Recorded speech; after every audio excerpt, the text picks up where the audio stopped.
When the earthquake struck, Pierce Jones instinctively shielded me with his body, taking the full brunt of the impact and suffering multiple fractures. In the hospital room, the girl in the next bed looked at me with envy and said, "Your husband didn't even care about his own life to save you. He really loves you." I forced a smile, yeah. But just last night after I had fallen asleep, he slipped into the bathroom, his voice soft and soothing as he spoke to someone else, his little mistress. "I'm fine, don't cry, be good.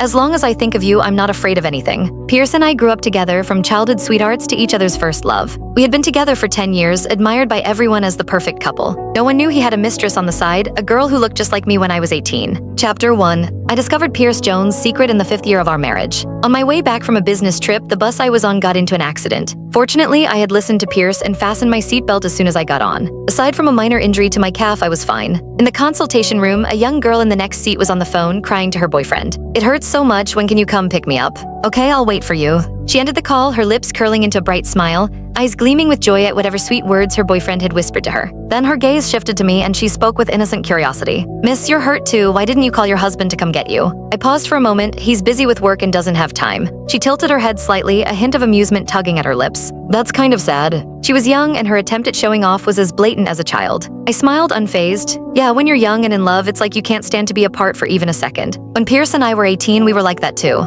At the graduation banquet after our final exams, he got drunk. Holding my hand, he proudly announced to everyone, "As soon as I graduate from college, I'm going to marry Eva Burns. Nothing in this world can tear us apart." As I left the consultation room, memories of the past lingered in my mind. My injured leg made me walk slowly. At the hospital entrance, I hailed a cab and had just gotten in. A few meters away, a familiar black Bentley suddenly came to a stop. The door opened and Pierce stepped out, his expression carrying a hint of urgency. I froze.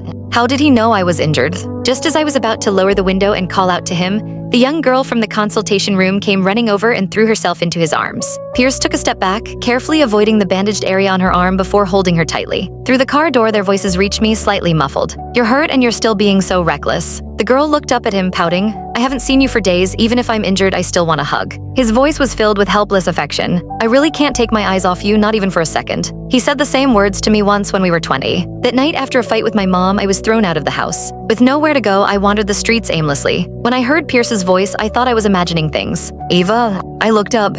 He was standing under the moonlight, worn out from travel, his eyes bloodshot. His gaze fell on the red mark on my cheek, filled with distress. "From now on, whenever you're back home, I won't take my eyes off you, not even for a second."